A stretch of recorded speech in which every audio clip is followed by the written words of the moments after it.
Hello everyone, मैं अंकित। आप सभी का स्वागत है। आज हम चैप्टर 5 एम लक्ष्मीकांत का संविधान की प्रस्तावना को रिवाइज करने जा रहे हैं। पढ़ना नहीं, हम मानते हैं कि आप पढ़ चुके हैं इसको।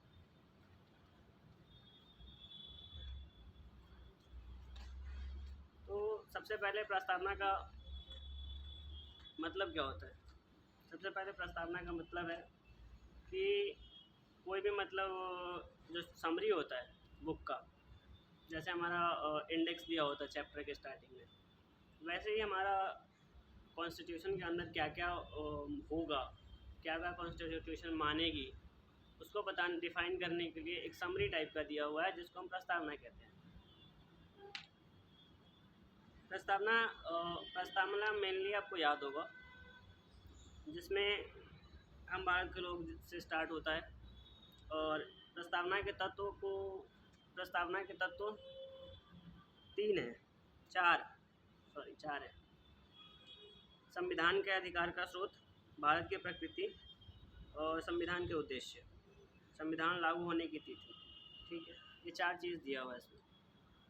तो संविधान का स्रोत कहता है कि संविधान का स्रोत भारत के लोगों से आती है। संविधान जो है भारत के लोगों से शक्ति अधिग्रहित करती है। भारत की प्रकृति कैसी होगी? तो इसमें लिखा हुआ है कि संप्रभु, समाजवादी, धर्मनिरपेक्ष, लोकतांत्रिक व गणतांत्रिक राज्य व्यवस्था वाला देश होगा। संविधान के उद्देश्य क्या क्या होंगे? न्याय, स्वतंत्रता, क्षमता व बंधुत्व संविधान के उद्देश्य हैं। ठीक है। संविधान लागू होने की तिथि आपको पता है, 26 नवंबर 1949। प्रस्तावना में कुछ मुख्य शब्द दिए हुए हैं, जैसे संप्रभुता, समाजवादी, धर्मनिरपेक्ष, लोकतांत्रिक, गणतंत्र, न्याय, स्वतंत्रता, क्षमता, बंधुत्व। ये सारे मेन तत्व दिए हुए हैं इस प्रस्तावना में, जिसको हम एक एक करके समझते हैं। पहला है संप्रभुता, जिसका मतलब है कि हमारा देश इंडिपेंडेंट है, किसी पे निर्भर नहीं है। सारे डिसीजंस भारत खुद ले सकता है, और ये अपने सीमा को मतलब जिसको किसी भी देश को अगर सौंपना चाहे या किसी देश का सीमा का अधिग्रहण करना चाहे तो कर सकता है। इंडिपेंडेंट है, अपने सभी मामलों का निर्णय खुद ले सकता है भारत। समाजवादी, जिसको 42वें संविधान संशोधन के 1976 में जोड़ा गया था।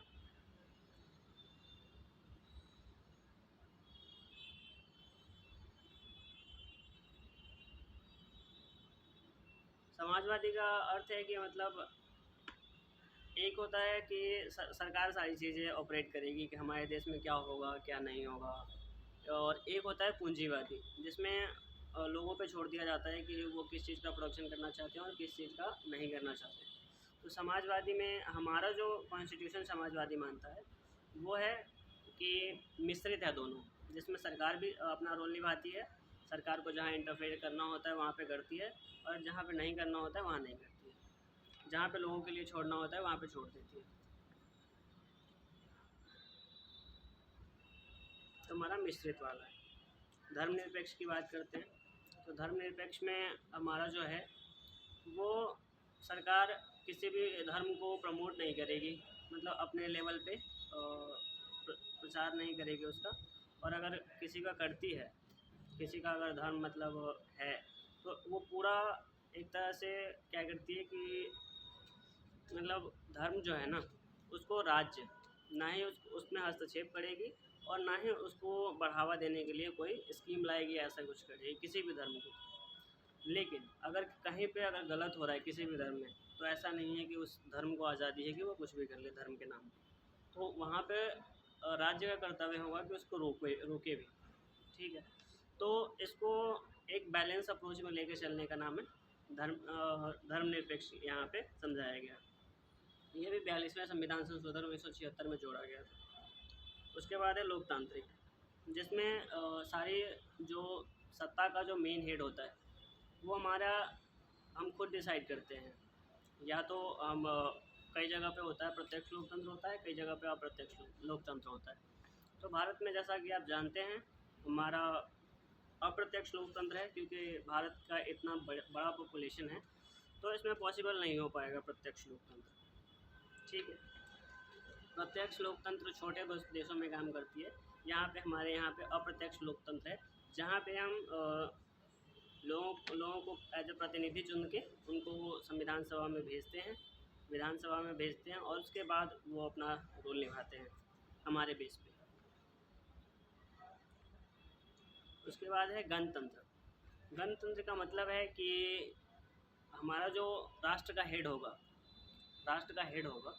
वो हमारे जनता द्वारा प्रत्यक्ष या अप्रत्यक्ष तरह से चुना जाएगा, ना कि किसी सत्ता का, मतलब ना कि कोई राजा रानी उस तरह का नहीं होगा, या मतलब कोई जो पूर्वज की तरफ से चलते हुए आ रही पीढ़ी दर पीढ़ी जो उसका है ट्रांसफ़र नहीं होगा।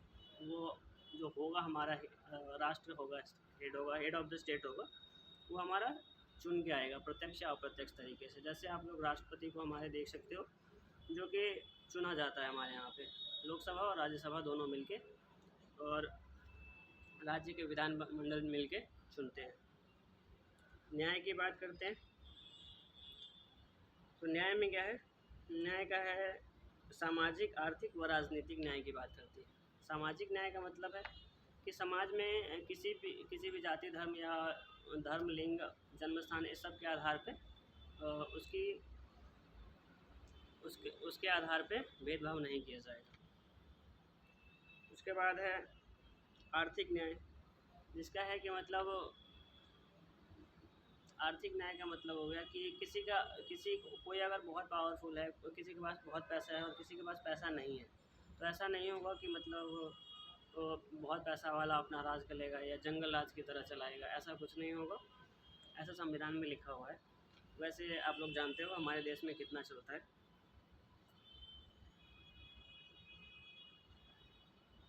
और राजनीतिक न्याय की बात करें तो राजनीति में प्रतिनिधित्व सभी को मिलेगा, जैसा कि संविधान में लिखा हुआ है। वैसे आपको पता है हमारे देश में जिसके पास पैसा हो वही नॉर्मली पार्टिसिपेट कर सकता है पॉलिटी में, राजनीति में। स्वतंत्रता की बात करते हैं, तो स्वतंत्रता जो है वो सरकार देने की कोशिश करेगी। स्वतंत्रता का अर्थ होगा कि लोगों को कोई रोक टोक नहीं होगा लोगों के ऊपर, लेकिन और उनके उत्थान का प्रयास किया जाएगा, मतलब उनको बढ़ाने के, वो अपलिफ्ट करने का काम किया जाएगा सरकार के द्वारा, जिसमें लेकिन यहाँ पे एक ये भी प्रतिबंध लगा हुआ है कि आपकी स्वतंत्रता तो है, लेकिन सामने वाले की स्वतंत्रता को अगर आप मान लो किसी के दूसरे की स्वतंत्रता में आपका इंटरफेयर करते हो, तब आपके स्वतंत्रता पे रोक लगाया जा सकता है। जैसे मान लो आप कहीं जा रहे हो, आप 10 बजे, जैसे अभी कानून क्या है हमारे यहाँ पे कि 10 बजे के बाद आप डीजे नहीं बजा सकते, लेकिन अगर आप करते हो तो वो किसी और की स्वतंत्रता का हनन होता है। कि जैसे मान लो 10 बजे के बाद कोई सोना चाहता है, तो नॉर्मली रात को सो जाते हैं लोग, तो सोना चाहता है, लेकिन आपकी आवाज़ की वजह से उनको नींद नहीं आ रही, तो किसी और की स्वतंत्रता का हनन होगा, तो वहाँ पे आपको रोक लगाया जाएगा। और जैसे इसमें लिखा हुआ है कि हर व्यक्ति के विकास के लिए अवसर प्रदान करेगा। तो आपको पता होगा कि जैसे मान लो हमारे यहाँ पे सरकारी स्कूल चलती है और सरकारी हॉस्पिटल्स भी होते हैं, और जिसका खर्च सरकार वहन करती है। तो ये एक तरह से अपलिफ्ट वाला काम यहाँ पे हो गया। समता की बात करें, 8वें नंबर पे समता। समता का मतलब हो गया कि हम किसी को नीचे की नज़र से नहीं देखेंगे। किसी भी मतलब कोई भी व्यक्ति अमीर है तो सरकार उसको ज़्यादा प्रायोरिटीज़ या ज़्यादा वो नहीं देगी, और गरीब है उसको भी मतलब सेम भाव से देखेगी। समान कहने का लेकिन दिया हुआ है कहने का कि हम समान नज़र से देखेंगे। और इसके लिए कुछ आर्टिकल्स भी है। आर्टिकल 14 है, 15 है, 16 है, 17 है, 18 है और 18 तक दिया हुआ है। आपको पता होगा कि आर्टिकल्स में क्या क्या दिए हुए हैं। मैं एक बार पढ़ देता हूँ इसको। विधि के समक्ष समता, अनुच्छेद 14। धर्म, जाति, लिंग या जन्म स्थान के आधार पर मूल वंश निषेध, अनुच्छेद 15। लोक नियोजन के विषय में अवसर की क्षमता, अनुच्छेद 16। अस्पृश्यता का अंत, अनुच्छेद 17। उपाधियों का अंत, अनुच्छेद 18। बंधुत्व की बात करें 9वां है और लास्ट है बंधुत्व की बात करें तो ये है कि हम आपस में भाईचारा बना के रखें। नॉर्मली देखें तो भाईचारे पे ही चलता है यहाँ पे, लेकिन कई जगहों पे मतलब मिस इन्फॉर्मेशन या इन्फॉर्मेशन को बढ़ा चढ़ा कर पेश करके वहाँ पे क्या होता है कि बंधुत्व को तोड़ने की कोशिश की जाती है। कई जगह जगह पे दंगे भड़क जाते हैं बंधुत्व न होने के कारण। लेकिन आपको अक्सर जगहों पे दिख जाएगा कि हाँ, हमारे देश में बंधुत्व है, सहनशीलता है, जिसकी वजह से हमारा देश एक एक एकता की भावना में रहता है।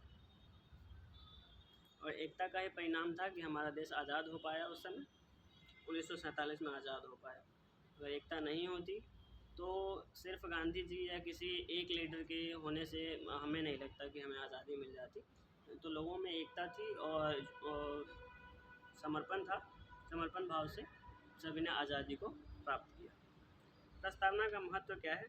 जैसे मान लो अगर कोई किसी के पास समय नहीं होता तो वो क्या करता है, अपने नोट्स बनाता है कि हमें जल्दी से जल्दी रिवाइज हो जाए वो चीज़ें।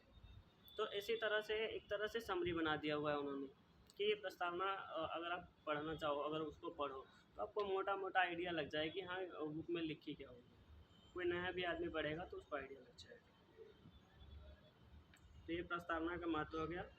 प्रस्तावना संविधान के एक भाग के रूप में है या नहीं, इस पर कई सारे वो आया हुआ है, कई सारे मामले आए हुए हैं। बेरोवारी संघ मामले 1960 में आया था, केशवानंद भारती मामले 1973 में आया था।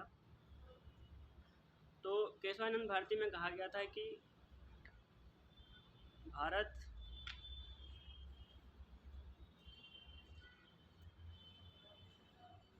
प्रस्तावना संविधान का भाग है। मोनू वैसा का वैसा ये बिल्कुल नहीं बदला। मैंने बदलता भाई। कितने साल बाद मिला है तू? 2 साल तो हो ही गए।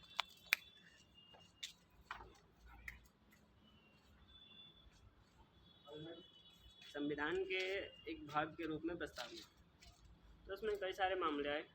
इसमें एक बेरोवारी संघ मामला, केशवानंद भारती मामला। केशवानंद भारती मामले में बताया गया था कि आप संविधान का प्रस्तावना जो है संविधान का भाग है, लेकिन कुछ मूल चीज़ों को छोड़ के और उसमें संशोधन किया जा सकता है। और उसके बाद अभी तक ये जारी है कि आप संविधान की प्रस्तावना में संशोधन कर सकते हो। बस वो संविधान का जो बेसिक स्ट्रक्चर डिसाइड किया गया है उसको आप नहीं छेड़ सकते। प्रस्तावना का जो मूल अर्थ है उसको हिलाना नहीं है, बाकी आप संशोधन कर सकते हो। तो धन्यवाद, थैंक यू।